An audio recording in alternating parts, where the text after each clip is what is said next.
पिठापूरचा निरोप घेतल्यानंतर श्रीपाद श्री वल्लभ स्वामी शांतपणे पुढे निघाले. अंगावर भगवी वस्त्रे, चेहऱ्यावर तेज, डोळ्यात करुणा आणि अंतर्मनात लोककल्याणाची अखंड ज्योत. ते कोणत्याही वैभवासाठी नव्हे तर धर्मजागृतीसाठी निघाले होते. दीर्घ प्रवासानंतर त्यांनी निवडली ती पवित्र भूमी होती कुरवपूर.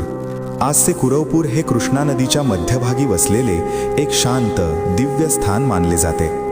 नदीचा मंद प्रवाह, सभोवतालचे निसर्ग सौंदर्य आणि साधनेला योग्य अशी निर्मळ जागा. येथेच स्वामींनी तपश्चर्या सुरू केली.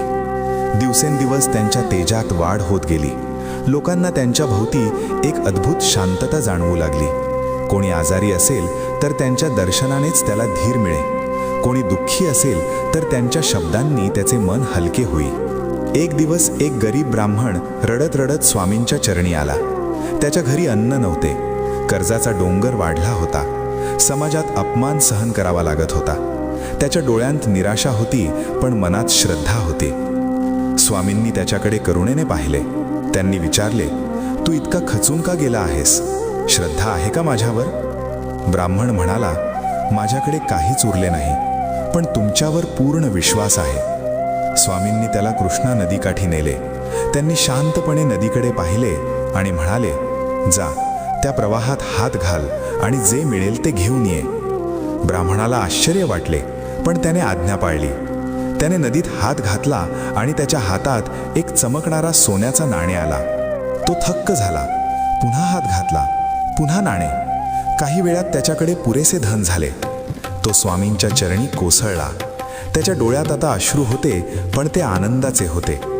स्वामी शांतपणे म्हणाले, हे लक्षात ठेव, धन हे साधन आहे, लक्ष्य नाही.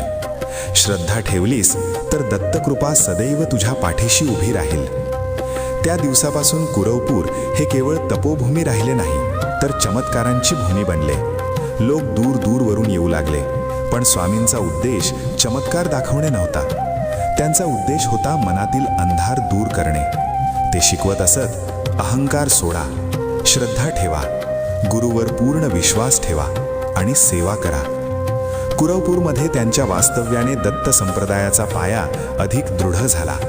भक्तांच्या जीवनात आशेचा किरण प्रकट झाला. ही कथा आपल्याला सांगते की जेव्हा माणूस पूर्ण शरणागती पत्करतो, तेव्हा दैवी शक्ती त्याच्या जीवनात अदृश्यपणे कार्य करू लागते.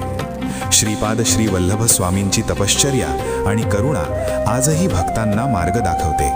अवधूत चिंतन श्री गुरुदेव दत्त.